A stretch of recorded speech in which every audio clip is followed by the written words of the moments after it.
Hello, everyone. Good morning. Hi, welcome. So happy to see you all here. On behalf of the Iranian and Middle Eastern Studies Center here at Sacramento State, I would like to extend a very warm welcome to our audience and our esteemed guest speaker, Dr. Mansour Farhang. A special shout out to the center's founder, Dr. Bahman Fuzuni, an immensely important part of the Hornet family. Please, round of applause. And a strong supporter of Middle East studies at Sac State and beyond. We are so happy that you've joined us today. I would also like to thank our co-sponsor, the Department of Political Science, the department in which Dr. Farhang himself taught many years ago. We are deeply grateful for your support and collaboration. I'm Dr. Razavi, and I'm an associate professor of political science, the director of the center, and now also one of the faculty leading the Swana Center, alongside my friend and colleague, Amna Salame, who is joining us today as well. Big shout out to Amna. The mission of the Iranian and Middle Eastern Studies Center is to foster a better understanding of the peoples, cultures, and politics of Iran and the Middle East in the greater Sacramento region and Northern California and beyond. IMSC pursues this mission by promoting and supporting social and cultural events, forums, workshops, research, and courses, as well as building collaborative relationships with similar centers in the US and abroad. While on that topic, I would like to share with you that we are co-hosting with UC Davis a screening of the film The Dawn is Too Far, Stories of Iranian American Life coming up. I will share details with you about that event with you shortly. We will be joined by the filmmaker herself, and we are going to, I think they're ordering coffee and pastries for us as well, just like we did here. Today, we are honored to host Dr. Mansour Farhang. Dr. Farhang he holds a PhD in political science from Claremont Graduate School. In the 1970s, he taught at Sacramento State. Following the 1979 revolution in Iran, he served as an advisor to the Iranian Foreign Ministry and briefly as an ambassador to the United Nations in the context of the hostage crisis negotiations. He resigned his ambassadorship in protest when his efforts to negotiate the release of the American hostages in Tehran failed. In the early months of the Iran-Iraq War, he worked with international mediators to settle the war. During this period, he wrote and spoke about the threat of religious extremists who had come to dominate the course of the Iranian Revolution. In June 1981, following the violent suppression of political dissidents, he was forced to leave Iran. In the fall of 1981, he returned to the United States and became a research fellow and lecturer at Princeton University. From 1983 to his retirement in 2014, he taught international relations and Middle Eastern politics at Bennington College in Vermont, where he was awarded the Catherine Osgood Foster Chair for Distinguished Teaching. He is the author of 2 books and dozens of articles in English and Persian, published in both academic journals and popular periodicals. A new book manuscript, co-authored with Ambassador John Limbert, entitled Modern Theocracy, Iran's Anti-Enlightenment Revolution, is in the final stage of editing. His opinion pieces have appeared in various newspapers and websites, including the New York Times, the Los Angeles Times, the Washington Post, the Christian Science Monitor, Middle East Eye, Loblog, Gulf 2000, BBC Persian, Guya, and Iran Farda and Iran Emruz. He has been a human rights activist and a member of Amnesty International since his undergraduate days in California. Currently, he serves on the advisory board of Human Rights Watch Middle East and is a member of the Columbia University Middle Eastern Seminar and has been a participant in the seminars of the Council on Foreign Relations and Carnegie Endowment for International Peace. He also served as a designated speaker for the Vermont Council on the Humanities while living in Vermont. He has lectured at various universities, colleges, and civic groups across the country and has appeared as a guest on numerous radio and television programs, including NPR, KPFA, Democracy Now!, PBS NewsHour. Sorry, I don't know what's happening here.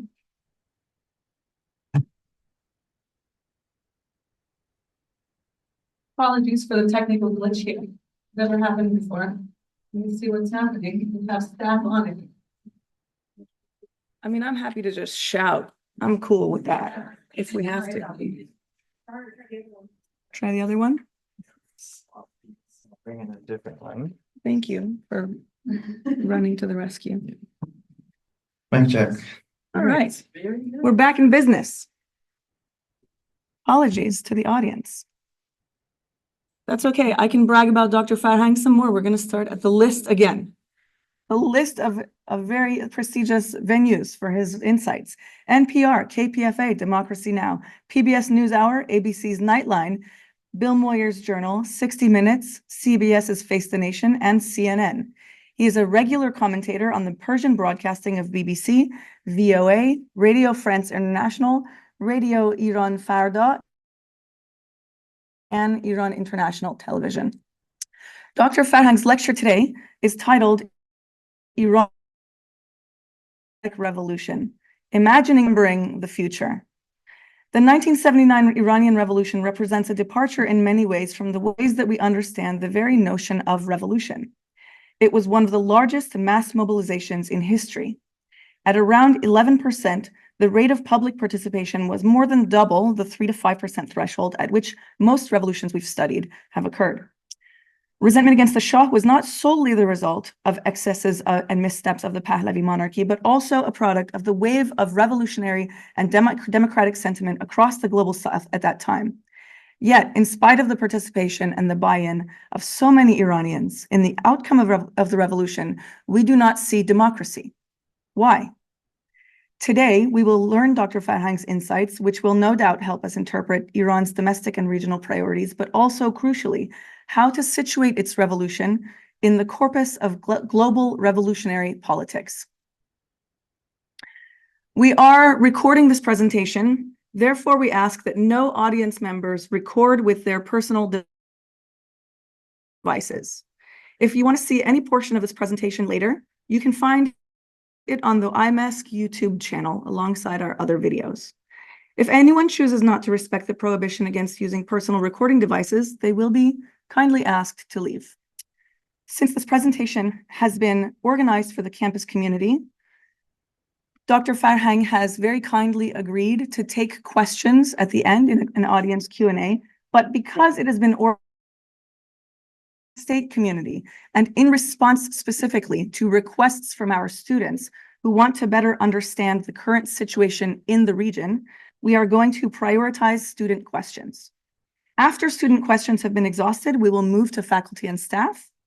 And then if there is time at the end, we will take questions from non-SAC state community members.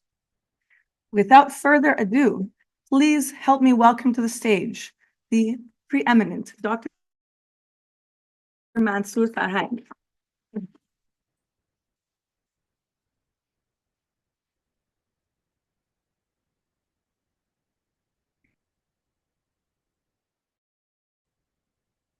Thank you very much. I really don't know how to take all this, but this is not the first time that I have been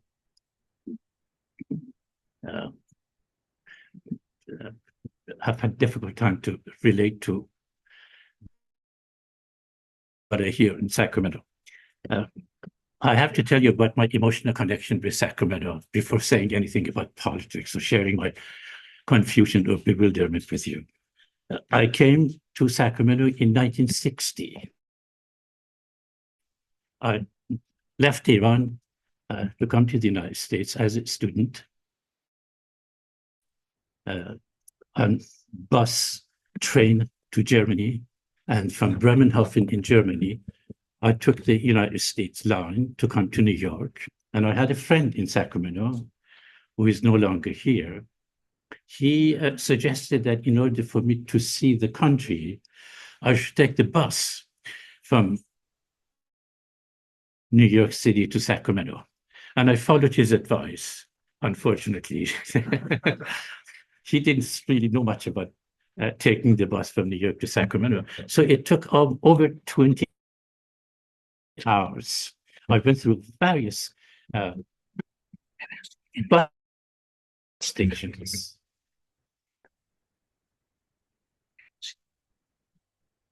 Various bus stations and made it to Sacramento. Then I left Sacramento. I traveled to Southern California once, and I fell in love with Santa Barbara. I decided to go to school in Santa Barbara. Then from there to Arizona to Southern California, I finished my work, my studies, and started teaching in Southern California. And I looked for a position, a permanent position.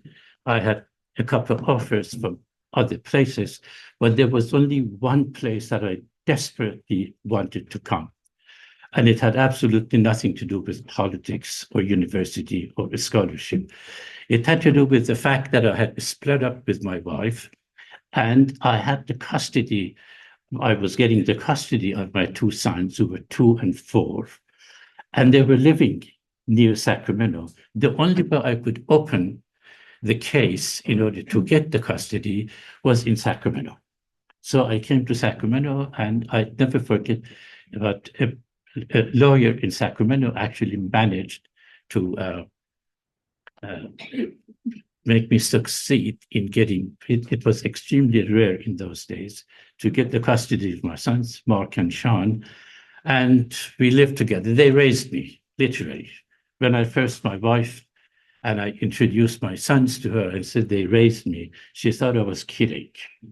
But raising 2 boys as a single parent in Fair Oaks, California, Fair Oaks, Sacramento, is when it was more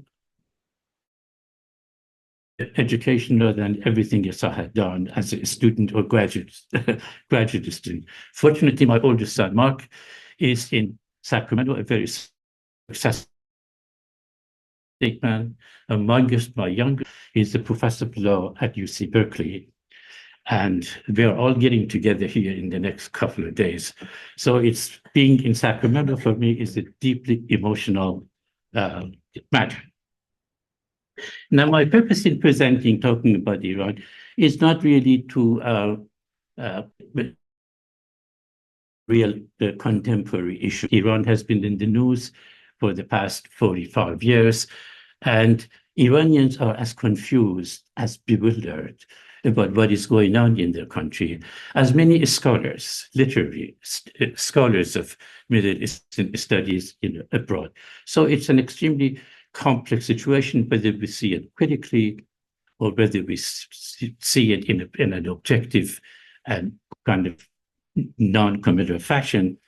But what is important is that what happened in Iran is if there is uniqueness in the scholarship about the Iranian Revolution and the developments of the past 45 years, it is the fact that what happened in Iran was unthinkable. In fact, one American scholar specifically refers to the Iranian Revolution as the unthinkable revolution, which is really a very,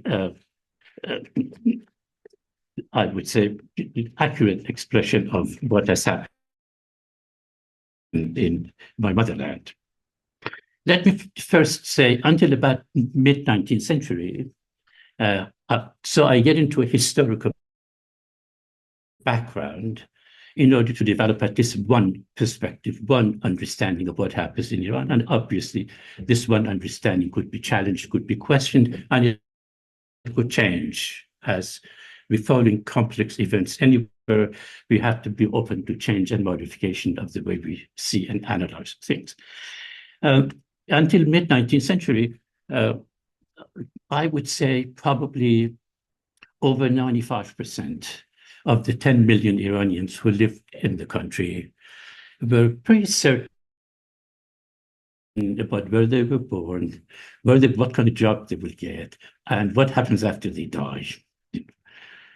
The idea, it was completely a traditional society. That is, even though the country itself is ancient, one of the ancient states in the history of the world, but it's still a traditional society that families and villages and communities, the idea of change and a transformation of one's life, it came later. So in mid-19th, and it wasn't only in Iran that way.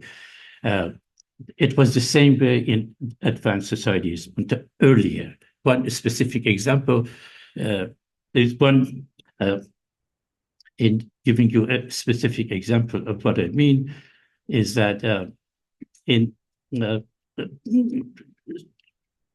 are many birthdays for modernity? When did it begin? And scholars discuss that variously. But there's one specific scholar, the late theorist. She says, if we want, she said, for her, and a very interesting and insightful birthday for modernity was the 1755 earthquake in Portugal, Lisbon. And the reason is that this was absolutely the first time that an earthquake happened and the state did not attribute it to the God's will to punish the people. In fact, it really, when I learned this, it encouraged me to do some research. And because there was an earthquake in Iran in 2003, and the Ayatollah Khomeini and many others said, this earthquake has happened because God is testing us, because God is punishing us. So I was fascinated by that observation and decided to do some research, to do an article. So I did, and I realized that both in the Old Testament, New Testament, and the Quran, it's the specific verses that earthquake is work of God, and some say God, people who lived in the area, they were sinful and God was punishing them, and others who say God was testing them. Which was really, and says this is, this theorist say this was really for the very first time there was a huge debate in Europe when I wrote an article about it. A critical magazine. I have it if anybody's interested. So that beginning in the 19th century, Iranians began to learn more and more about Europe. And even in 19th century, 1948, revolutions in Europe had an impact, not only on Iran, on the rest of the world. So the elite Iranians who traveled to Europe or studied Europe, gradually the idea of change, the idea of modernity, the idea of government as expression of people, or the notions of popular sovereignty, political equality, and majority rule began to penetrate the consciousness and thinking of elite in the country. And that paved to the revolution of 1906 in Iran. It was the first country in the Middle East region that had a successful revolution, and actually they came up with a constitution which was very similar to the French constitution. It was not questioning the monarchy, because before that, up to that time, in the long history of Iran, the monarch came to power because he was son of another, was a coup. Either it was hereditary monarchy or someone with military capability to take over the state. In 1906, for the first time in the history of the country, there is this idea of popular sovereignty. And from 1906, there was insecurity, difficulties, and challenge to this. There was a kind of a civil war for a short period of time. But eventually, the particularly beginning of this First World War and the invasion of the country by the Russians and the British troops fighting Germany, and there was a coup in the 1920 in Iran, and Reza Khan, who was an effective soldier without really much background in politics, he took over the state, and he was very much influenced by what had happened in Turkey, Ataturk, and the end of the Ottoman Empire and the establishment of the Turkish Republic. The first country he ever visited in his life was actually Turkey. And he was very much interested in monarchy, in republicanism. And in the very beginning, he started as a prime minister and head of the military institution. But it's very fascinating that the clerical elements opposed the idea of republicanism because they connected republicanism to secularism, to moving exactly what had happened in Turkey. And he submitted. And in 1925, decided to become a king. And what he did was really fascinating. He started reform in the country, particularly secularization of education and as well as secularization of the judicial system, as well as modernization. In other words, from a standpoint of economic development and modernity of the socio-economic as well as judicial structure of the country, he was definitely a creative, a very progressive individual, and yet he was a total dictator. He was totally and categorically opposed to the idea of pluralism, which was the idea of the constitutional revolution. In other words, the implicit expectation of the constitutional revolution was movement toward modernity from the socio-economic judicial perspective. He followed that, and he was effective, but from the perspective of popular sovereignty and political equality, he disregarded it completely.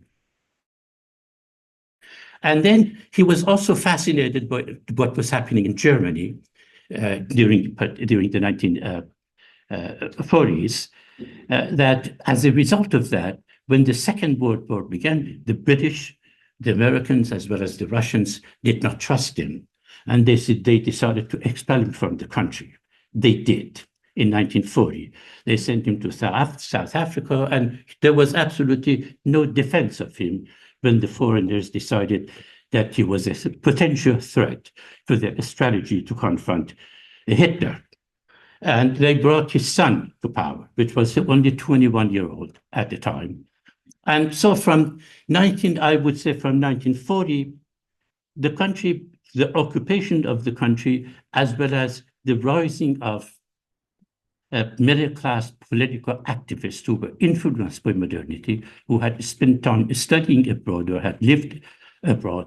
There was a fascinating period, unprecedented in Iranian history, from 1940 to 1953, that this is the first period in the Iranian history that we have no political prisoners. All political parties are open, and there is a movement toward nationalization of oil by Prime Minister Mossadegh. He was a nationalist, but whether one could criticize all his policies, obviously, he had probably his own weaknesses, but he was a genuine liberal nationalist, and his idea of nationalizing the Iranian oil industry, which was completely dominated by the British, was his goal. And the coup in 1953, which was an American and British combined coup, overthrew him. And the new Shah decided to reestablish a dictatorial one-man rule.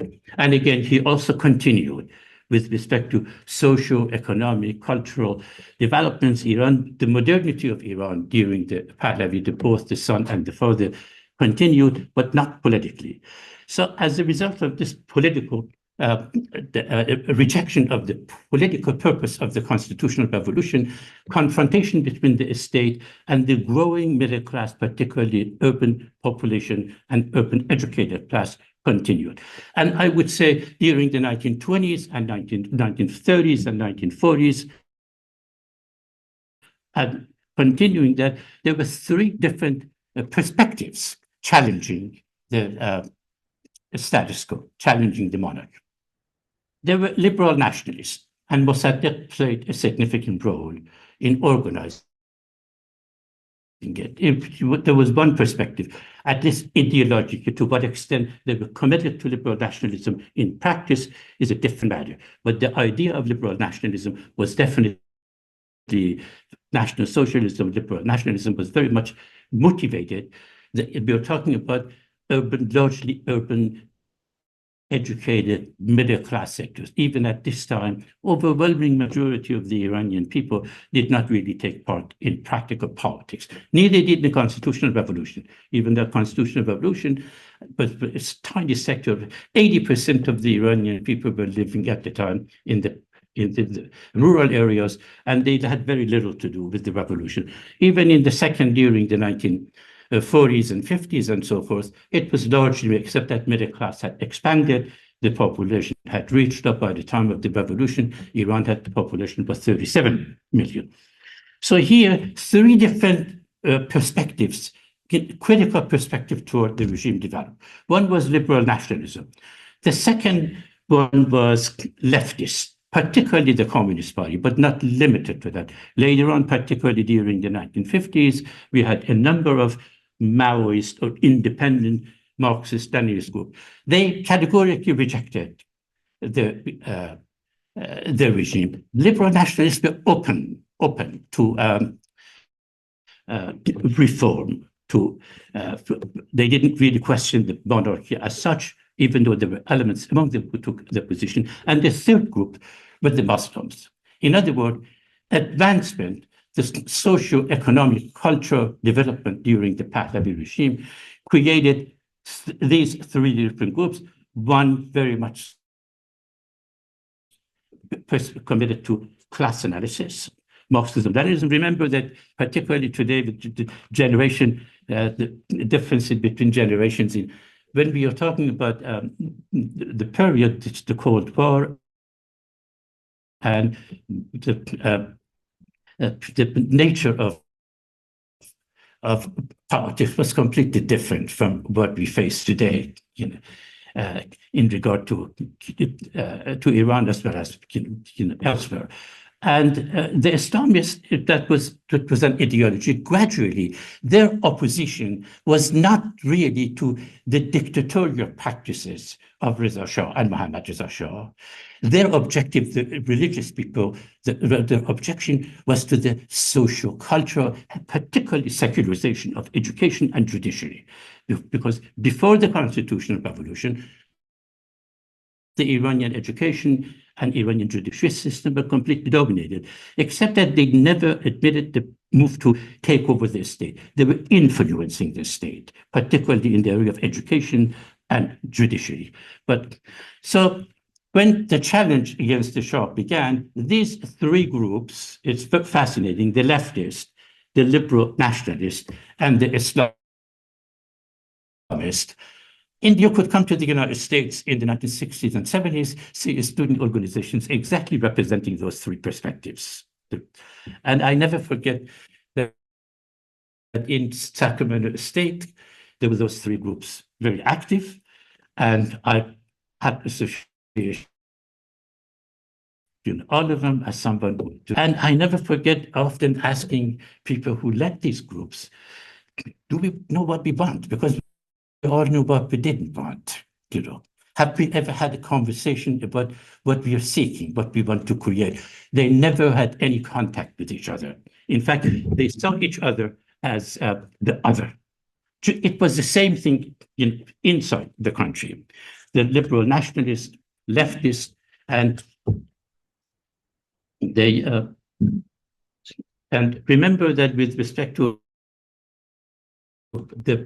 whether you agree or disagree with me, Iran is really a very middle-class Iranians, are very sophisticated people. There is no shortage of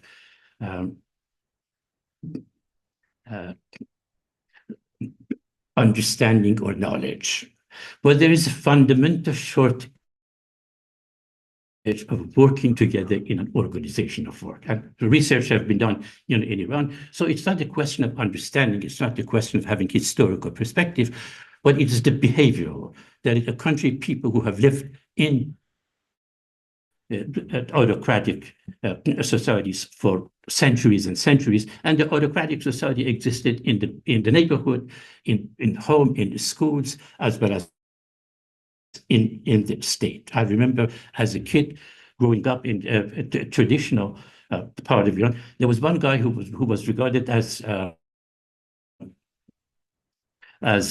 the tough guy, and the reason everybody was afraid of the tough guy, Gardan Kolofte Mahal, for this, and the tough guy, and the reason he was the tough guy, and we were afraid of him as a kid, because he had killed somebody and spent 10 years in jail, and after he was released, the tough guy Hossein Ameti, and every neighborhood, traditional neighborhood, had a Gardan Koloft. And the Gardan Koloft, very fascinating. We never thought about it in those days, even later on.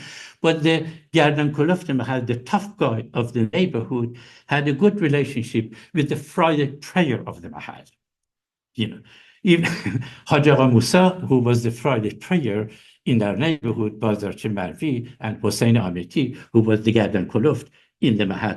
they did very different things. Hossein Amiti was not particularly religious, but when it came to certain religious ceremonies, and Iranians know these two, they're able to manage different kinds of sectors of the population. Yeah. So that culturally, that is extremely important, because understanding that connection using symbolically between Hossein Amiti and Haj Agha Musa, or Gardan Koloft Mahal, the tough guy of the neighborhood, and the Friday prayer, is absolutely essential to understand what happened in the revolution with respect social cultural background. So what happened was when the demonstrations against the Shah began, I would say during the first 4 or 5 months of demonstrations against the Shah, they were largely middle class, educated people, and particularly university students, both at home and abroad. Then it's fascinating that it was the Shah of Iran who decided in October 1978. I didn't know this until it's important to how I got this information. When the United States in 2003 invaded Iraq, they collected a number of documents and brought them back to them. They were actually at Harvard, people who were interested in it. And I studied some of those documents because they were published. And in one article, the documents showed that the Shah in October 1978 called Saddam Hussein, because at that time, their relationship had been improved because they had agreement over the river between the two countries. And the Shah pressured Saddam Hussein and said, kick Khomeini out of Iraq. He was there as an exile for 15 years because he was raising questions about Khomeini supported the 1953 coup. Many clerics did, because they were very much opposed to social cultural enlightenment. That is, their opposition to Enlightenment values, their opposition to social cultural aspects of modernity. And Mossadegh was definitely personified that idea. So he said, and says, why should I kick him out? I keep an eye on him here. We will not. And Khomeini, Shah thinks that in order to humiliate him, they want to kick him out. And then they actually took Khomeini to the Kuwaiti border to kick him out. They didn't give him a visa. He actually, for 3 days, he stayed in the international area of the Kuwaiti border, and Dr. Ibrahim Yazdi, who was actually an American citizen living in Texas, he was also religious and kind of sympathetic to Khomeini. He went from Texas to Kuwait to try to get him a visa to go. Khomeini absolutely hated to go to Paris. To go to Europe at the time, Iranians did not need a visa. He could easily go to Paris without getting a visa.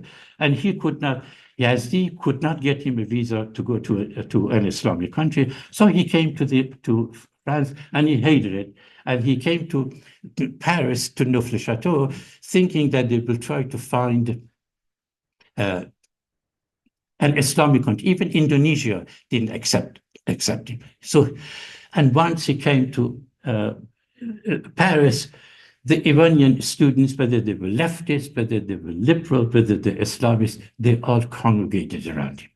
And he received massive international attention. Massive international attention. I was teaching here during the break in 1978. In late December 1978, I wrote an article for The Nation magazine, and some people from Inquiry magazine in San Francisco read that article, and they contacted me and said, can you do an interview with him? To go to Neauphle-Château in order to do an article for the Inquiry magazine. And I introduced myself. I said, I'm a teacher. I live in Sacramento, California. And he interrupted me and said, I'm also a talabe. Talabe in Persian means a religious student. I'm a talabe, and nothing I wish and returning to Qom, where the theology schools are located, returning to Qom to do to continue my teaching, because he had been exiled. He had not been able to teach inside the country. And not only that, he continued and said, I'm not at all interested in power. At all. Nothing I want more than return to. And it was music to my ear. As a human rights activist, as a secular, here is the man who is actually has mass following in Iran. For the first time, once he came to Paris, there were demonstrations against the Shah, suddenly included massive number of people who had been moved from the countryside as a result of land reform, as a result of industrialization of agriculture. Many people from the countryside, farmers, had moved to the cities. And they were religious, but not particularly political. And Khomeini, as a charismatic leader, definitely influenced them dramatically. So these demonstrations become mass demonstrations, and also gave the domination of these demonstrations to the Islamists. And also during this period, there were a number of Iranian religious people who had lived in Paris or London or the United States, and they managed very creatively, however we might disagree and reject it normatively, they transformed Islam into an ideology. Ali Shariati was the leading character. He had studied sociology in Paris, at Sorbonne in Paris. And when you read him at the time, he's quoting Marx, he's quoting Sartre, he's quoting Como, he's quoting this or that, all was people who had studied, and yet he is creating an image of Islam that touches the middle-class people who had come from religious background into it. Suddenly they found a need. And during this period, it's fascinating too, it's very important, during the regime also supported in the beginning. There was Hosseiniye Ershad, which was a center where he gave his lecture. He was a fantastic lecturer, very eloquent and very effective. And I'm watching all these things as a human rights activist from Sacramento, remember. So his lectures in, the regime supported him. Why? The regime supported him simply because he was anti-communist. And during the Cold War, anti-communist leaders who can influence particularly the young people who are going to the significant number of increase in university students, both at home and during the first, I would say, 20 years I lived in the United States. There was hardly any Islamic student association. But beginning in 1970, you have Islamic associations all over the place. And Ali Shariati and other people like him, they are the representatives. And he was very creative, no question about it. Whether we agree or disagree is beside the point. Very creative, very, very touching language. So he managed to, they all, when I went to Paris to interview Khomeini in mid-December 1978, there were leftists and radicals and liberals and Islamist men and women. There was no such thing as hijab or anything. And Khomeini was, I would really describe him as a masterful Machiavellian politician. That when he talked to people, he told them exactly what they wanted to hear. When he talked to secular people, when he talked to women, he was very much interested in freedom. So when he asked, they said, what do you mean by republic? He said, we want to have a republic of what is happening in France, particularly to foreigners. So there is a book, actually, but there's interviews with both Iranians and non-Iranians when he was in Chateau. And you see a very open-minded liberal who is totally disinterested in political power. This is key. And it influenced many. And why it's influenced, that's also a very important part of understanding the Iranian Revolution. It influenced many people because when you read Iranian history from mid-19th century to the revolution, you cannot find, I repeat, you cannot find a single phrase suggesting that clerics in Iran would take over the state. You cannot read a single phrase suggesting that a cleric could become the absolute leader of the country. Not at all.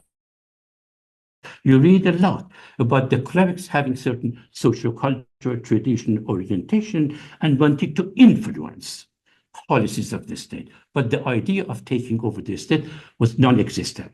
And here, therefore, they were not seen as a threat to the liberals, definitely.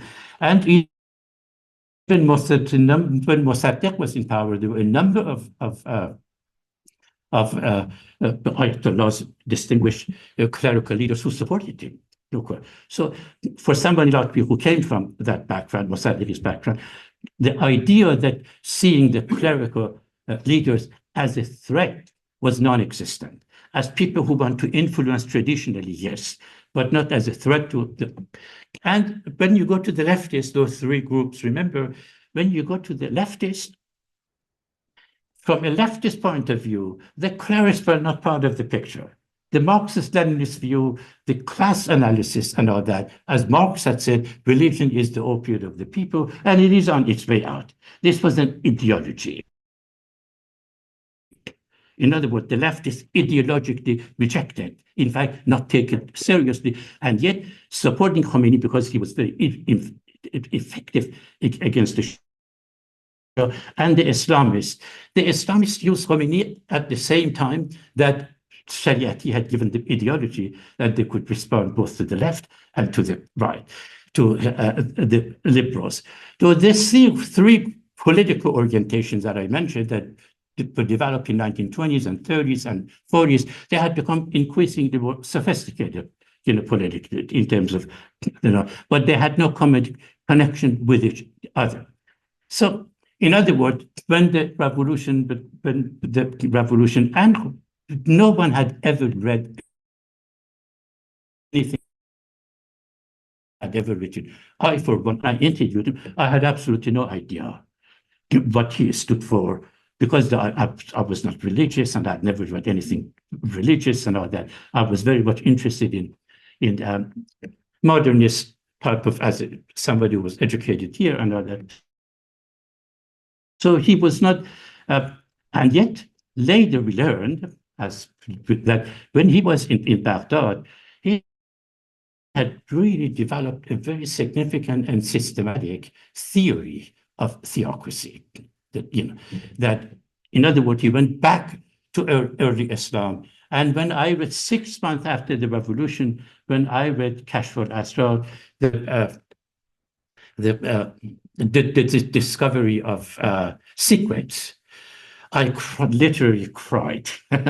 I said, what the person who wrote this, and then even in this book, he uses the Leninist view of ends justify the means, and in Persian, there's taqiyya, that ends justify the means. And a number of people who were very close to him, including Khomeini, who replaced him, they knew that idea. They knew that. But the leftists and the liberals, they did not know. Even if they did, some of them, they didn't take it seriously, that it could lead to an ideology that would come to dominate. Therefore, it's criticism, the critical view of these people, that's definitely a different. So in that what is, I don't want to, I have a lot of quotations from them, but I would summarize it to say that, in other words, the primary motive of Khomeini, who had become the uncontested absolute leader of the revolution after the fall of the Shah, his opposition to social cultural modernity dominated his thinking. He was disinterested in economics, transforming the universe, and his ideas that he was categorically opposed to the idea of nationalism, because nationalism didn't exist in earlier stuff. He wanted to create Ummah. That is, all revolutions, American Revolution, Russian Revolution, Chinese Revolution, they all have, there are very differences, but in one sense, they all consider the revolutionary experience to be a model to be exported. And they all, as time went on, they realized the revolution is not a commodity to be exported, and we know what happened to them, and all that. But that the Iranian Revolution definitely, under the influence of Khomeini, and after that, over the past 45 years, people who come to power being committed to certain theories, certain ideologies, the universe of the actual international relations or domestic relations do not always lend themselves to theoretical constructs. And yet, once you come to power, preservation, protection of your position is the dominant idea. Khomeini, before he died, he said, if it was necessary to destroy a mosque in order to protect the regime, destroy the mosque. And when he was coming in, an Italian asked him, when he was returning to Iran, asked him, why did you make all these statements about pluralism, about a republic that is like France, and on and on, many, many statements that would be appealing to the nationalists or to the liberals, to even many Islamists who genuinely believed that the political the improvement under Islam is a serious option. His response was, he was fascinating. He said, "Khod kardیم." It was a classic statement saying to the Italian, we lied and was perfectly legitimate. In totalitarian thinking, whether it's leftist or rightist, religious, a-religious, that is, you have the truth, you have the ultimate value.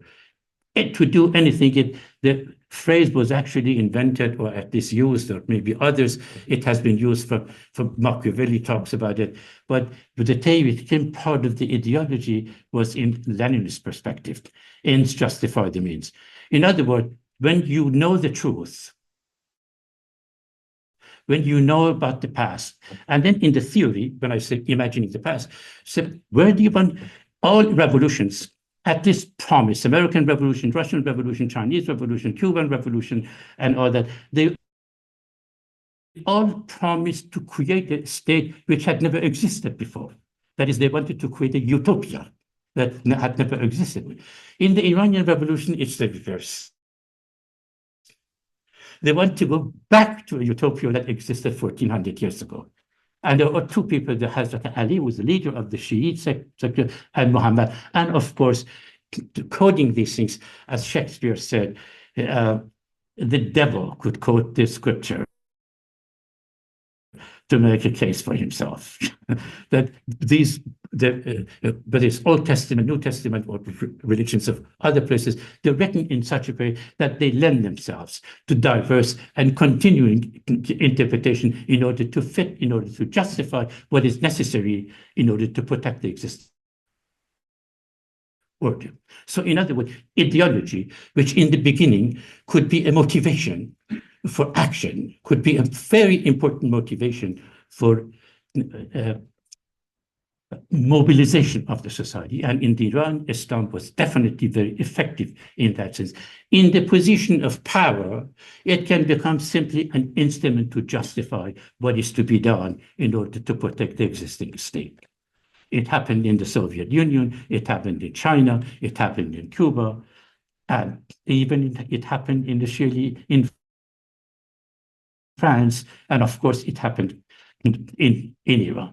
So I would say part of it, it's not enough to focus on Khomeini or this person. Another dimension that is important that we have discussed it and studied it in the book, John Limbert and I have written that it will be published, not yet, is that as a result of the history, as a result of whether it's at home, whether it's in the neighborhood, whether it's a political level, the idea of compromise really is missing in Iranian political culture. And we cannot have democracy, we cannot have civility in any society without compromise. That is, in other words, if I know the truth, the past, the present, in other words, rejection of the plurality of perspective.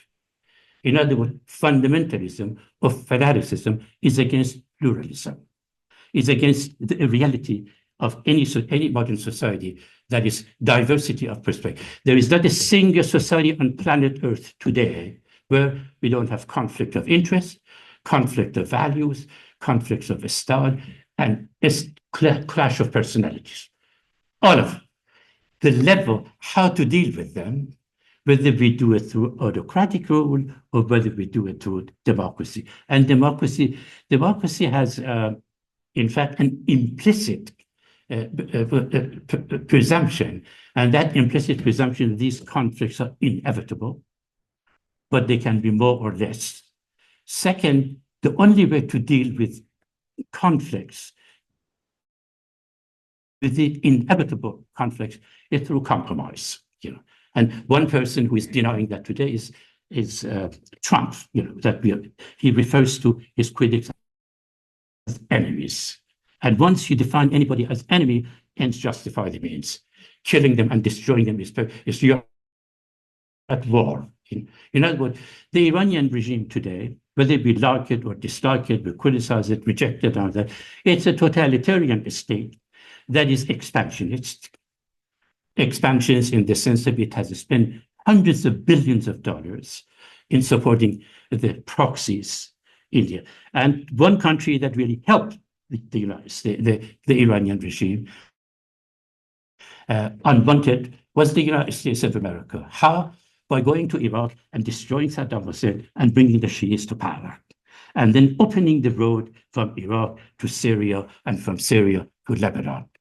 That was before 1920, before 2013, the fall of Saddam Hussein. The connection between Iran and all of these groups was extremely limited because the ideology was it, the propaganda was there, but not export of arms or export of capital. So in other words, today, what we see today, the last point I want to make, I'm sure that there are some questions, that this expansionist idea that Ummah building, creating an Islamic community under the leadership of Iran, under the leadership of Wali Faqih, that is the jurisprudence, the religious jurisprudence, to do that is to help to assist militarily, economically, ideologically, propagandistically, the groups that identify with the idea, or at this can be. And once you have totalitarianism or fanaticism or fundamentalism, whatever we want to call it, it's some people generally believe in it. Just as in the United States, there are people who believe in the right-wing religion. Generally, there are some people generally believe in it, but at the same time, historically, it's clear that it can also be used as an instrument of exploitation, as an instrument, as a tool, as a political tool of mobilization, because it appeals to, it has populistic kind of values. So Iran today has become a major source of conflict creating. It has absolutely nothing to do. For example, Iran's opposition to Israel has absolutely nothing to do with the rights of the Palestinians. In fact, Iran is categorically opposed to the idea of the creation of a Palestinian state. They want destruction of Israel.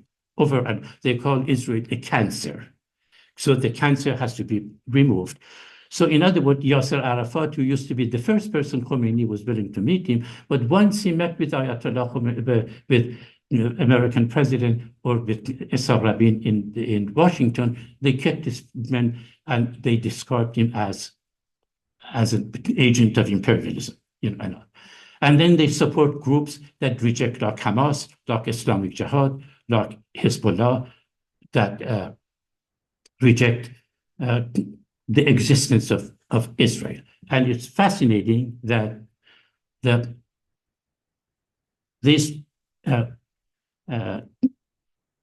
idea of rejecting creation of two states, a Palestinian state, there are 15 million people, half and half Palestinians and Israelis.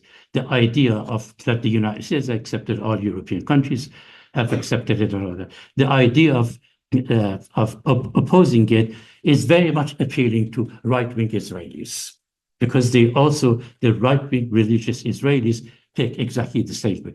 In other words, I wrote a couple of articles both in English and Persian referring to Ayatollah, the Iranian leader, and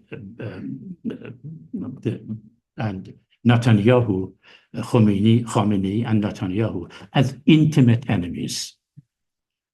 Intimate enemies, right-wing people, through their unwantedly, because they right now it's the conflict between these two countries has served. Who wins militarily is a different story, but for years. In other words, the regime has moved in the direction, and the revolution has moved in the direction that it was absolutely unpredictable. It was absolutely impossible to suggest where it will go and all that. And yet, this is it. You need confusion, bewilderment, and the difficulty of knowing what is next is the concern of all Iranians, as it is the concern of many American scholars or journalists who have studied Iran. Thank you very much.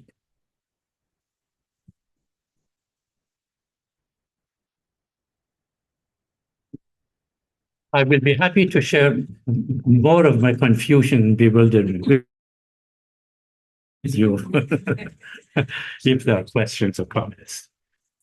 If this one works again, if not, I'll have to borrow yours. Yeah, I think they turned this one off, so I'll have to take this one.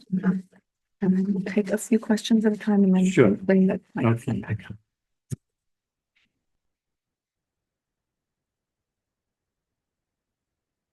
Ama tercihini voice deyince beş. John, Tercihini voice deyince. sure. I do whatever you suggest. Whatever you. however- I'm here.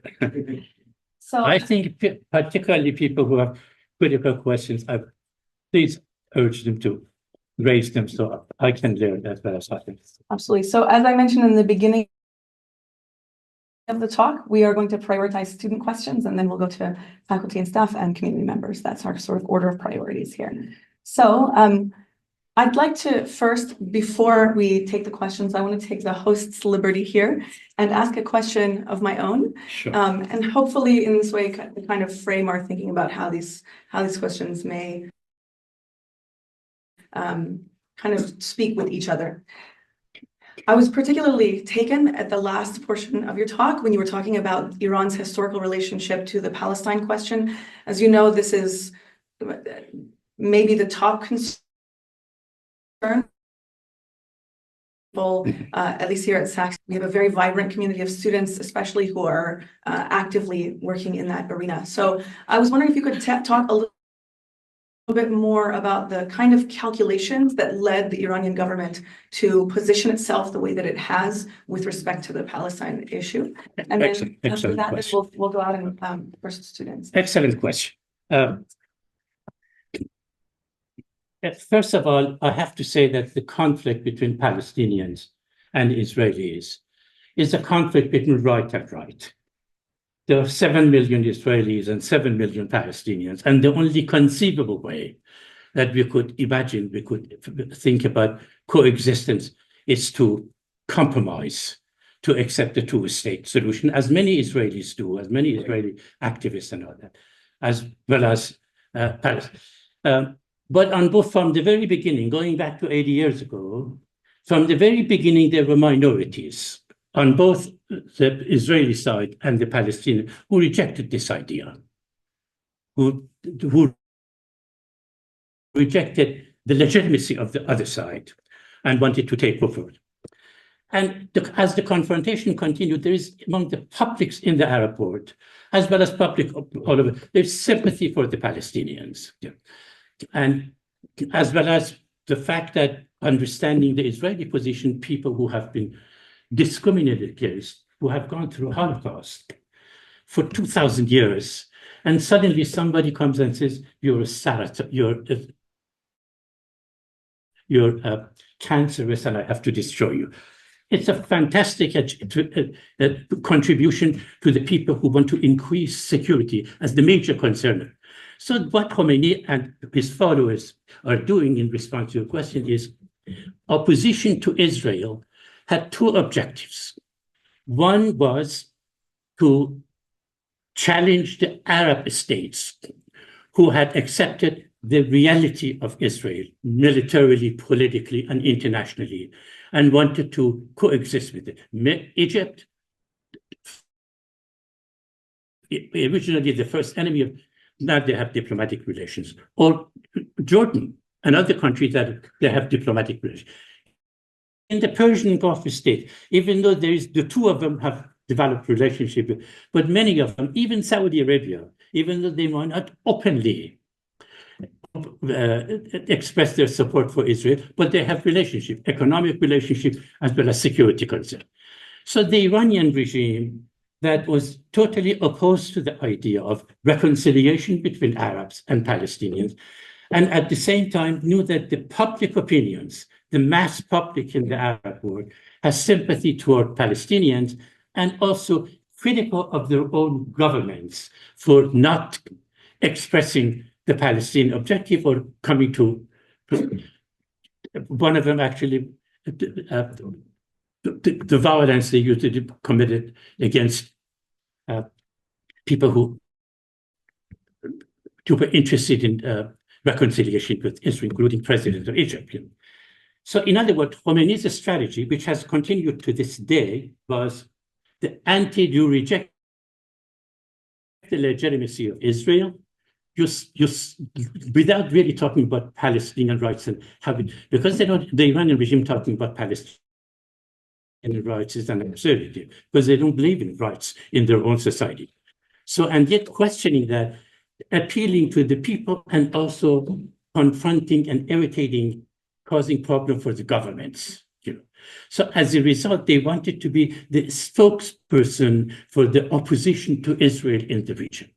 And they did this by spending hundreds of billions of dollars in, and as I said, to American invasion of Iraq, help Iran in order to make that. So they have spent a lot of money, and also at the same time that they did, they had three different strategies. One was military, economic, and ideological assistance to the proxies in the region, as we know, to Hamas, the Islamic Jihad, a number of groups in Iraq, as well as even in Syria, and of course, Hezbollah in Lebanon and all that. They did all that. The second one was establishment of a very significant advancement in missile industry, that they have given tens of thousands of missiles, for example, to both Hamas and the third was development of a nuclear program that today, that potentially the country is capable, how long it will take, depending on what expert we talk about.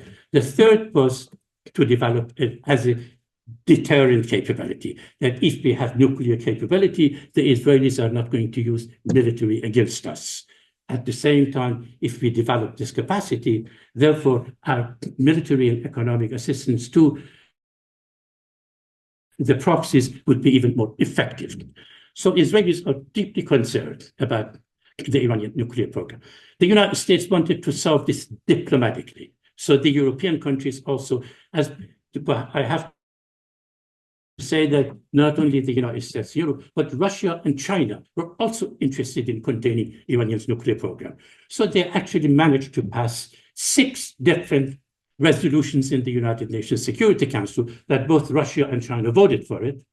And the imposition of massive economic sanctions on Iran under the Obama administration forced the Iranians to compromise and accept the nuclear deal. That because they wanted to be able to sell oil and gas, and the only way they could do that was to accept unlimited inspection of the Iranian nuclear facilities by International Atomic Energy Agency experts. And then Trump withdrew. And one faction within Iran was opposed to the idea. So to this day, I have to say that the Iranian regime is divided in one specific. When it comes to socio-cultural and when it comes to totalitarianism against the people, when it comes to complete domination by the clerics, they have no differences at all. But there are some of them who say, in order for us to protect the regime, it is absolutely necessary for Iran to improve its oil and gas industries, modernize them, and have normal trade relations with Europe. They don't even talk. We have to do this. But the other side, the Europe says, in order to have normal trade relations with Europe, you have to put an end to your economic and military assistance to enemies of Israel in the region, making it that there were 5 presidents in Iran, all of them representative, and yet they were marginalized and they became irrelevant, including the latest one. So that the result of this strategy has reached what we see today, that let me quote to say what happened when I said the intimate enemies, Khamenei and Netanyahu, intimate enemies. Tom Friedman, everybody knows Tom Friedman. Tom Friedman is a New York Times reporter and columnist. He covered the Middle East for New York Times for 10 years. And he is Jewish himself. Just 4 days ago, 4 or 5 days ago, he had a very fascinating piece in the New York Times. And he said, he translated Hezbollah's God Party. That's the literal meaning of Hezbollah, God Party. He says, the God Party in Israel, on the side of Iran, opposes the God Party in Israel. These are his values. These are his examples. And this is a very accurate. In other words, the more these people threaten Israel, the more they help the people who say the only way to confront them is military action. That there is no possibility of negotiation or compromise or settlement of the issue. So in other words, the Iranian regime's policy toward the region has been the most vicious action against national interest of Iran. That is, security, welfare, and international prestige or credibility. About more than half of Iranian people live below poverty line. Unemployment is, depending on anywhere, is always 25, 30, sometimes 35%. And the middle class is dying as a result. And yet the regime has had successes in 2 significant areas. One, they have created a new governing class, completely a new governing class. And the governing class reached the roots of the governing class is the connection between Hossein Amiti and Hajar al-Musa. And that existed in the country. That is the tough guys and the religious leaders.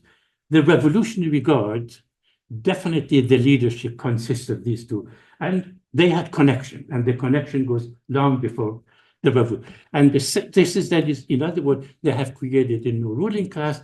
They have also created an effective coercive apparatus that they're structurally connected. The coercive apparatus is structurally connected to the new ruling class in India. So, as some of you who have followed the Iran, last year there was demonstration in Iran. The absurdity of women, the requirement that women have to work. The antipathy toward women is one of the most pathological aspects of the regime, which is not at all limited to Iran when it comes to modernity. Let's remember that it took the American woman over 80 years of systematic struggle to gain the right to vote. Yeah. That even the French woman didn't have the right to vote until 1945. And I can go on. Or even when it comes to us. So in other words, the conflict between modernist Enlightenment movement and religion is universal. Particularly in Israel, no question.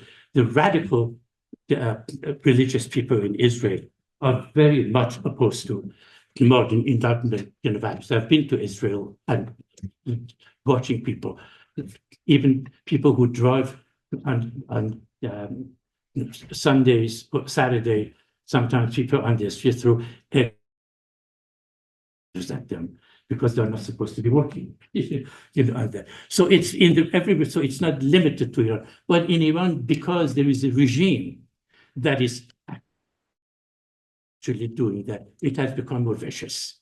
It has become more fanatical. So your question is really, we don't know exactly where it will go. But in the beginning, they had the logical calculation about what they're doing with respect to confrontation with Israel, that it was a way of exporting the revolution to the regime by presenting themselves as the only effective power against Israel, but against which there was popular sentiment among Arab publics and very much resentment of that idea on the part of Arab governments.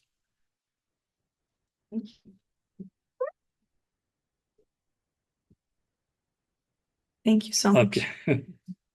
Okay, Jack in the back, we'll take a couple of questions for you. That's mine. In that proposal, you don't say this is the same position for students, and this is shared property, so everybody cannot develop. I'm not denying you, I put a order of priorities, and if we have time, we will also entertain your questions. The state.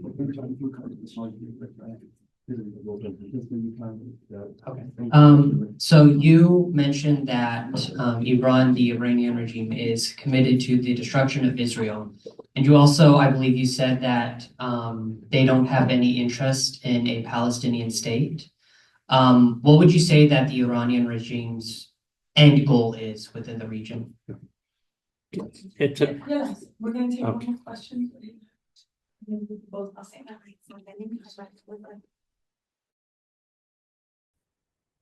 So I know you kind of touched about like Syria and how the US have helped kind of get Iran's involvement within the regime, but I just want to know like how do you think the Iranians' involvement in Syria is benefiting Iran, and how has that changed over like the 11 years it has been involved in? Excellent questions, both. Thank you. So Iran's game in the region, and also how does the involvement in Syria benefit the Iranian government?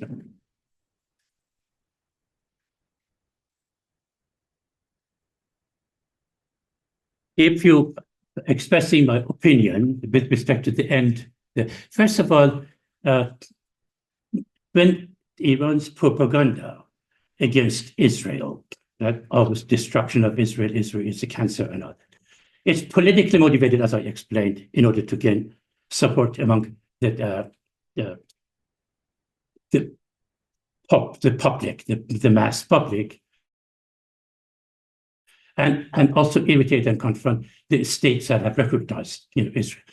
But Iran does not really have a practical, realistic goal, because Israel is the most powerful military state. It's also the only country in the region with nuclear capability. So in other words, if I want to compare it, for example, that kind of totalitarianism, that kind of when I say remembering the future instead of imagining it, they remember the future ideologically. They know what is right. They know the Messiah is coming with respect to their beliefs. They give you a kind of belief system which is completely a story that they could believe in it, but at the same time they use it as an instrument of mobilization. Fanaticism means, again, imagining the past, that is, having an interpretation of the past that fits your present goals and methods, and remembering the future, and then you know exactly where you're going. These are and it's not only religious people who do that. If you went to the Communist parties before that, they knew exactly what the past and what is going to happen in the future. Workers of the world unite. what was the purpose of that? It was a slogan that many people could believe in it, and other people could use it as a way of mobilizing people. So in other words, the Iranian regime does not have a goal that has anything to do with logic or anything to do with historical reality. But it's useful in terms of short-term propaganda, and the fact that it has made Iran as the major power in international relations, not a power that has tangible achievements with respect to the national interests of the country, but as a power that is giving a great deal of discourse and discussion to certain ideological, certain theoretical perspectives, which is fundamentally the return of the, we find exactly the same thing as in radical religious elements in Judaism and in Christianity. I was just reading an article, you would get a kick out of it, by Oz, the late Israeli, how to cure a radical, and he talks about his grandmother. He said, the Jews believe that the Messiah had never come. Christians believe that the Messiah was here, but he's returning. And the grandmother tells us, he said, you know, they have fought wars, there have been a conflict for centuries and centuries. What has happened in this conflict is just enormous and dramatic. But why don't they wait? If they believe in what they say, they should all wait until the Messiah comes back. And when Messiah comes back and says, I've never been here before. If they said that, then the Christians have to apologize to Jews and follow the other line. And if the Messiah says, I'm happy to come back, then the Jews have to apologize to the Christians. And this is not, I think it is the kind of argument that the people who have a metaphysical, non-historical view of the past or the present. And fanaticism, and it could be secular, it could be religious, it could be fascist, it could be communist. They fundamentally end up giving you a kind of perspective that it exists only within theoretical or abstract concepts having nothing to do with historical reality, but it's a belief. So it's not religion, I would say. It's not religion, because religion is there. Overwhelming majority of Muslims, Jews, and Christians don't really want to impose their religion on others. But you have minorities in every one of these countries that they have the truth, and other people have to follow their truth. So otherwise, it's not fighting against religion, it's fighting against fanaticism. And fanaticism is not at all limited to religion. You could be a fanatic atheist. You could be a fanatic fascist. You could be a fanatic communist. You could be whatever it is. Fanaticism ultimately meaning that you have all the answers, you know all the questions from the past, present, and the future. And it exists in every culture, except that in some countries, because of the socio-economic and historical stages they're in, it can be used for mobilization more effectively than others. But I would say it has been used in the United States today, at least since I came to the United States. It's absolutely unprecedented that, for example, some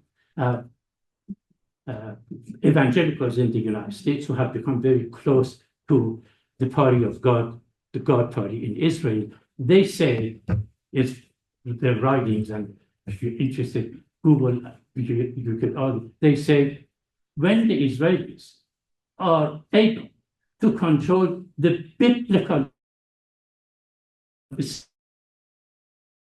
and the biblical state, the Old Testament, is from Nile to Euphrates. That is from the river in Egypt to Euphrates, which is the river in Iran.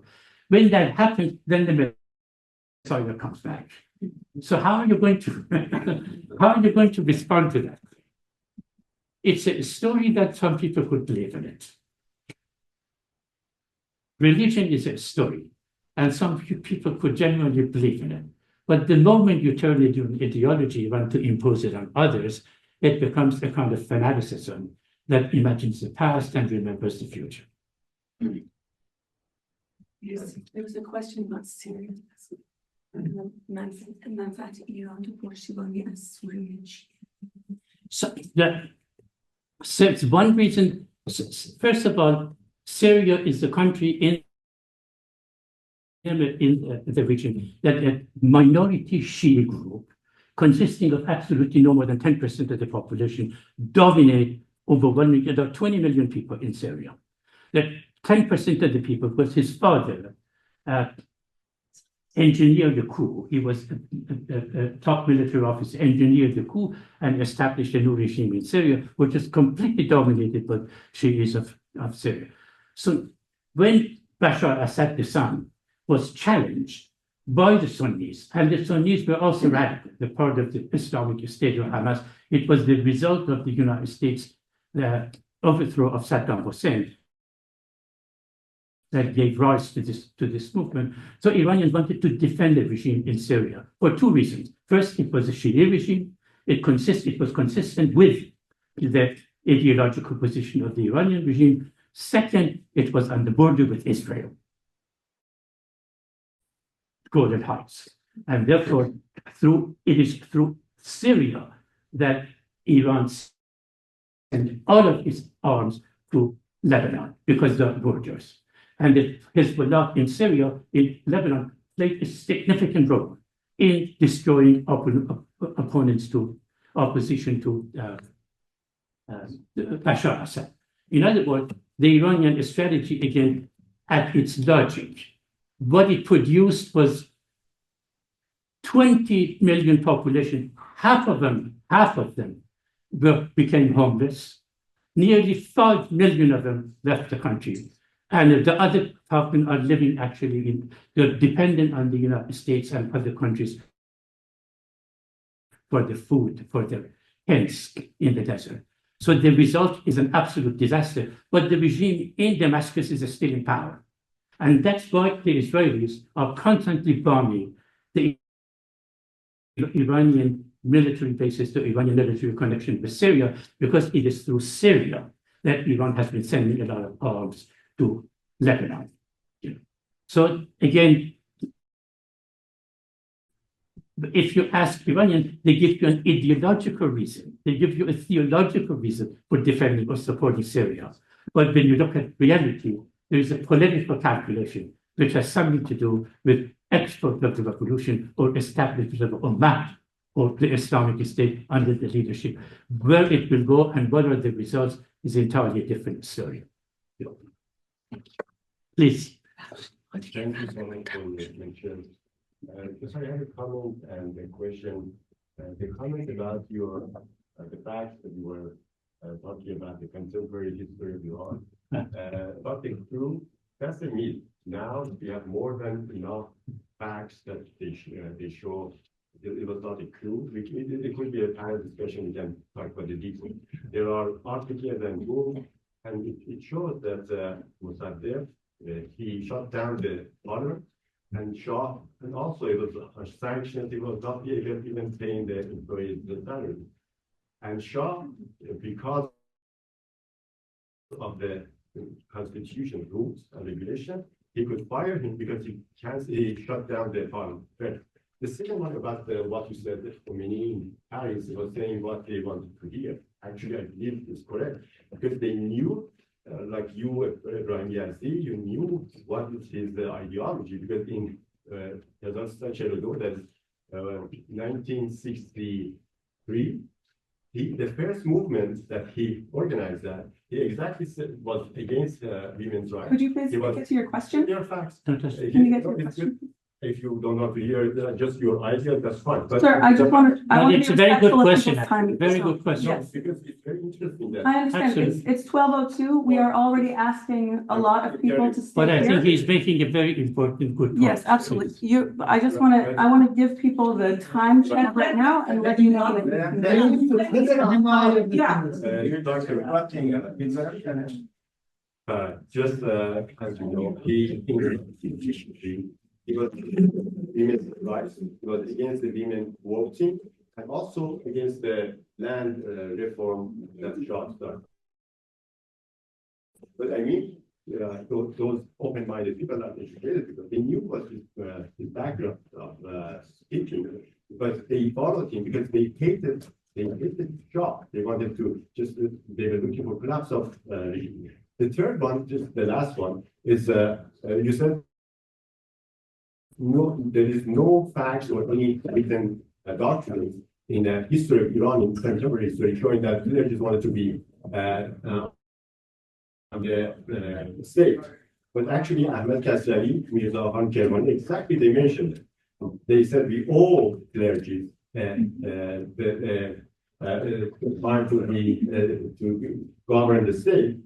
And my question is a very friendly question. You, by knowing that ideology, and you were very close to Ibrahim Yazdi, that who was a fanatic Muslim. He was a prayer in the Texas University. He was in the first row of the prayer, and he was very fanatic Muslim. And you knew what is going on, and he supported Khomeini.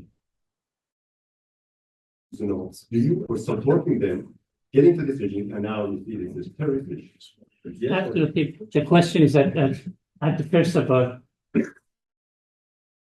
I had absolutely no connection with Yazdi ideologically. Yazdi was foreign minister, and I was active. I was in the United States in the beginning. With some American friends, we organized the UN, tried to organize the UN Commission to mediate.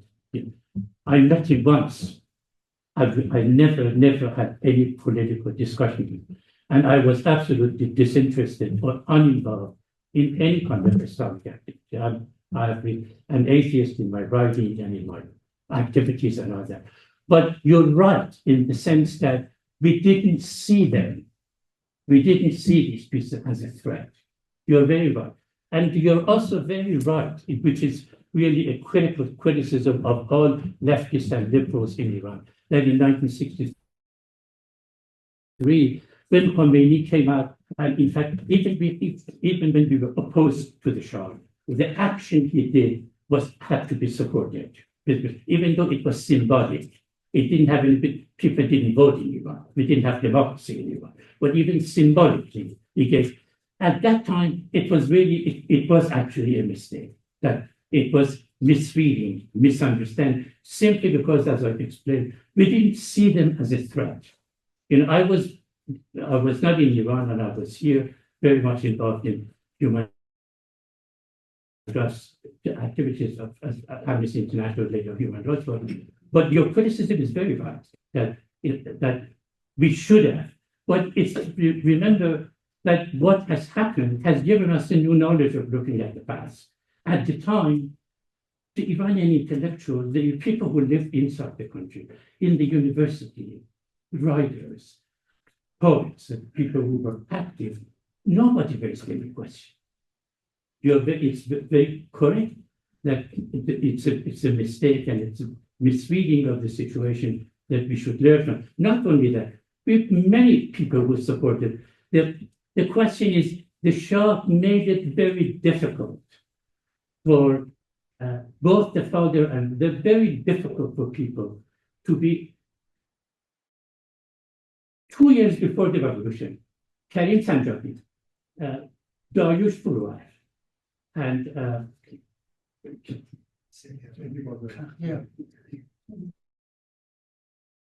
Bazakov wrote a letter, which is a historic letter, wrote a letter to the Shah and said, we do not question the monarchy. All we are asking you to let one open competitive election. He didn't do that. Second, he created one political party toward the end. At the time, saying that you have to go to that time and see the situation, the mistakes. You're very correct in talking about the misreading and the mistakes. But the mistakes were made, or the misperceptions were made, in a particular given historical situation, not in the way we see them today. For example, an Iranian revolution was one revolution in the early 20th century revolution. There was no pro-established regime movement.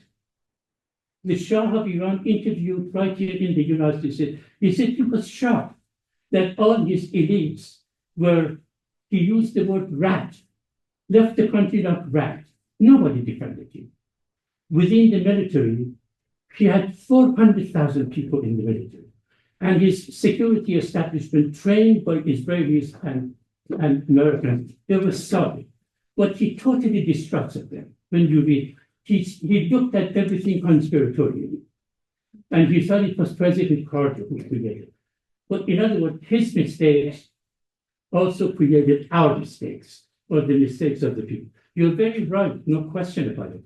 All of us, the failure of the people who opposed the Shah have to be compared with the failure of the Shah. He created a political party and said, whoever doesn't want to join this political party should leave the country. What kind of statement is that? So what kind of political second, which is really mind-boggling. Hidayat Hoveyda was for 13 years his prime minister. Nasiri, for 15 years, was the president of his security apparatus. Toward the end of his life, he decided to arrest both of them and put them in jail. And they were both executed by the revolutionary regime. No one in Iran dared to say, what are they accused of? What were they accused of? In other words, he had created a situation that raising a question about even elementary things, and that was, and they were unconditionally stupid. They never did anything that Shah disapproved. Everybody knew that. So the questions you raised are very important, and these are the questions that we definitely have to look into the mirror, question ourselves, criticize ourselves, but at the same time, not in the sense of saying that we should have done X or Y, Z, saying that both sides were involved in the kind of misreading of the situation and misunderstanding of the situation that led to the situation. Otherwise, your criticism is very valid. It's not at all, it's not a criticism that one could reject, not at all. Yes. Okay, can I invite people to come if you want? I really want to be Sure. respectful of people's time. If you have questions, Dr. Farhang is willing to stay and speak with you, but I want to thank everyone for coming. There are faculty in here who have classes to get to, students who have to leave. So maybe one-to-one conversation after. You can stay, but anybody who has to leave, please feel free to leave with my thanks for you attending.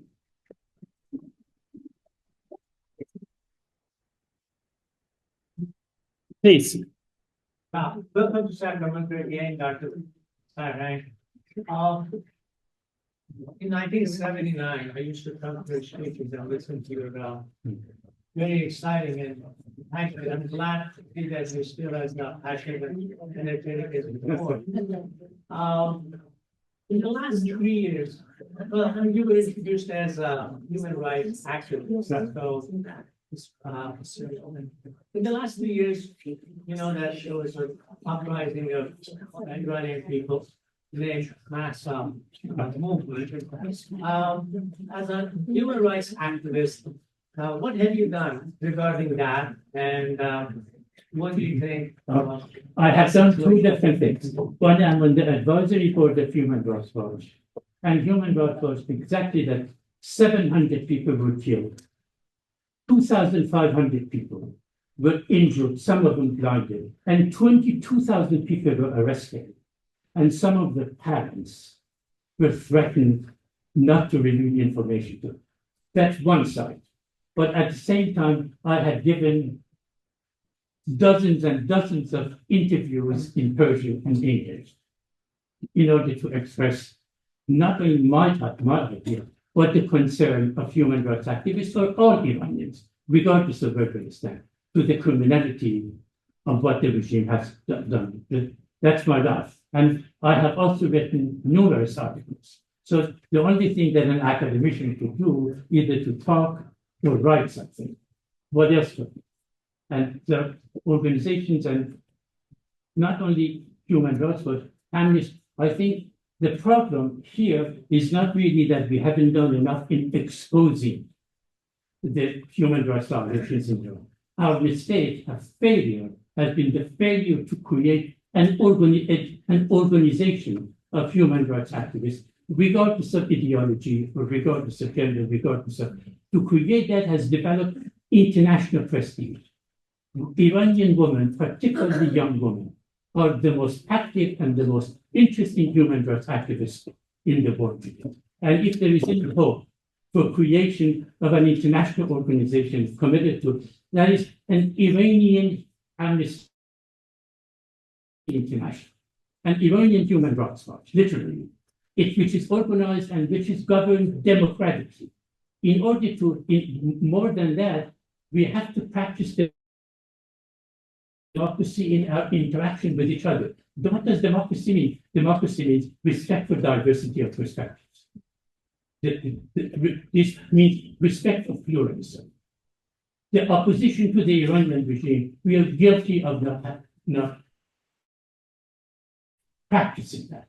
When two Iranians, one let's say for this side or that side, this side, when they begin to argue with each other, then as soon as they disagree with it, they begin to question each other's motives. And once you question somebody's motives, that's the end of logical argument. Instead of questioning their mind, questioning their analysis, questioning their facts, that would be subject to evaluation, but questioning motive, and we are all guilty of that. So in other words, that autocratic tendency that created the regime, that autocratic tendency exists in our political culture. Fighting that autocratic tendency should be a challenge facing the people who defend it. And I would say young people in general and young Iranians, 70% of the 90 million Iranians were born after the revolution, or they were babies. I think. Those are the most hopeful people for two reasons. One, the totalitarian ideologies, two of them, Islamists and leftists, they are all dead in Iran. The collapse of the Soviet Union, the rise of market materialism put an end to the idea that of communist revolution, not only in Iran, but all over the place. And in Iran, for the first time in any Islamic country, the radical Muslims who make so many claims came to power and have created a hell. So in other words, the young people in Iran are privileged to be more independent, to be more discriminate in their thinking under our generations in the past. So I'm very hopeful about the future because the world and the hopeful in the sense that what within the given possibilities of God, hopeful in the sense that we could create a perspective, the perspective that is committed to compromise, that is the key word. That is committed to, that is not committed to an absolutist ideology. Having that, the revolution of communication gives us the opportunity, but the important thing happens inside the country. But since inside the country, they don't have freedom to organize, they don't have the freedom to publish what they have to. Outside we do. So they could do only to the extent that thinking and cooperating, working together in organization abroad, could prove that we are capable of doing that. It's a contribution to a movement that begins in Iran and carries its struggle inside. Thank you for that. But is the regime changing your outlook or not? The regime is going to die, but unfortunately, politics and history doesn't tell us how and when. But I'm absolutely certain that all totalitarian criminal organizations are going to come to a dead end. How and when could we imagine how the Soviet Union will collapse? Could we imagine how Maoism will collapse? No. Could we imagine that today Cuba is definitely trying to establish a relationship with the United States and give up the ideas of... Do you at least wish for that regime change? Do I want that? Wish that regime changes soon? I hope so.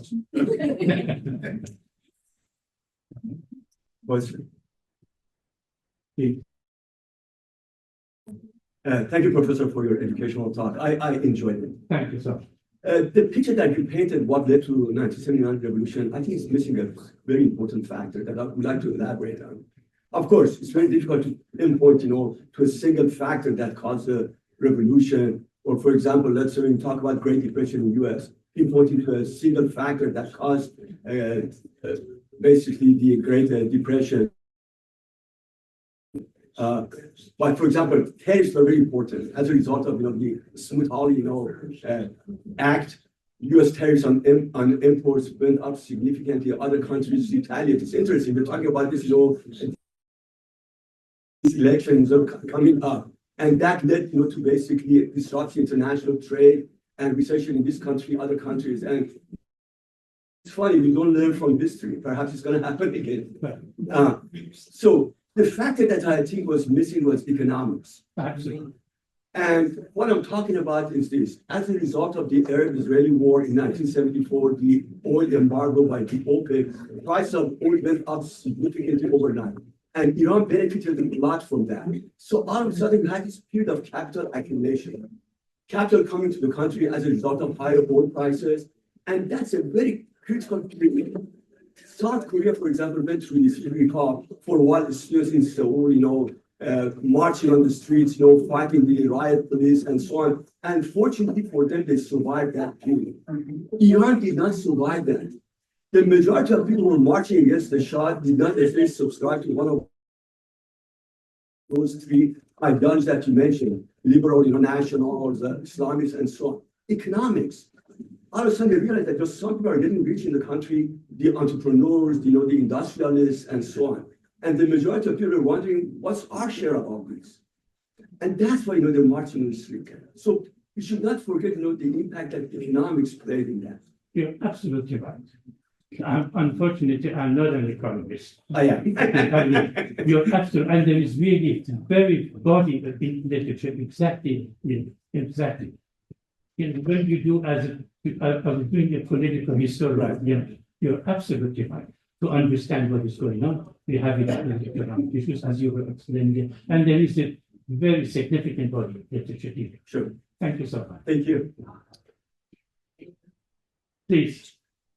So much, first of all, for your speech, I really enjoyed it. Because of your experience years in politics and teaching, I would like actually more to know about your suggestion. Unfortunately, I would like to know your approach or suggestions.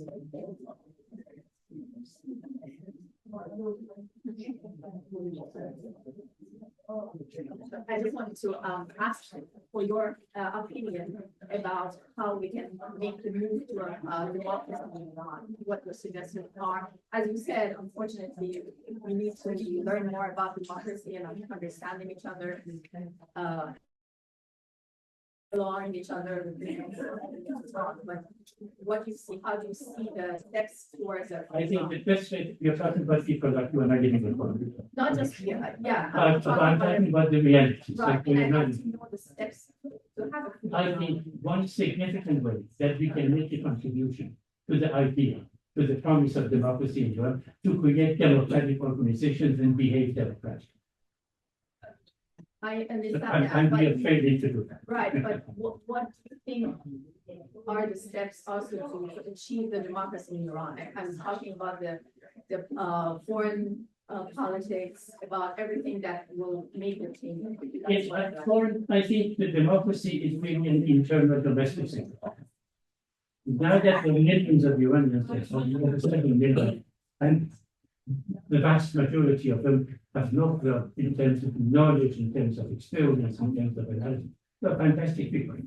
What we don't have right now, if you want to say, is there an Iranian organization committed? In order to have a democratic organization, we have to create an organization which is democratically ruled. I don't know of a single organization. How do you stand to move, for example, versus? Many efforts are made. Unfortunately, Iranians try all over the place of making young people, particularly young Iranian women. I think they're making some people out of, they're pretty marginalized. We can only talk about our mistakes, our misgivings, our experiences, only to the extent that it could be useful. And also, we are operating entirely in a different universe. It was called warfare. I think that's much. And The thing is, if I'm talking like in outside Iran, I mean, inside Iran, we know fortunately the new generation is very bright, they know what to do, but what can we do as Iranian outside of the country to help them? So what approaches do you see with Western government? Okay. You The live first thing, there, so one thing- what do you think you can do besides that? What kind of? One thing that well, it's not only what I'm saying, but I'm actually involved in numerous activities. A few people get together and they issue a statement and they try, and other people look at it and it's dismissed. And after a while, it's pardoned by somebody. There are efforts, but unfortunately, these efforts in terms of creating a human rights organization, that is committed to defense of human rights inside the country. In order to make that effective, in order to make that an unprecedented example, is to behave democratically. But do you think that is enough? I mean, we've had so many. It's not enough. Because as you see, we have done it, and then look at, a couple of years ago, we made Saudi Arabia the head of the. All that has not. We are not talking, No, we are not talking about real steps. that No, we we are talking about non-governmental human rights organizations. The Human Rights Commission in the United Nations, it's simply by, it's not on the basis of whether or not they practice human rights in their societies. It's a system that all countries, when it comes to their turn, support in that committee. Libya once was. And that's a pity. It's a pity.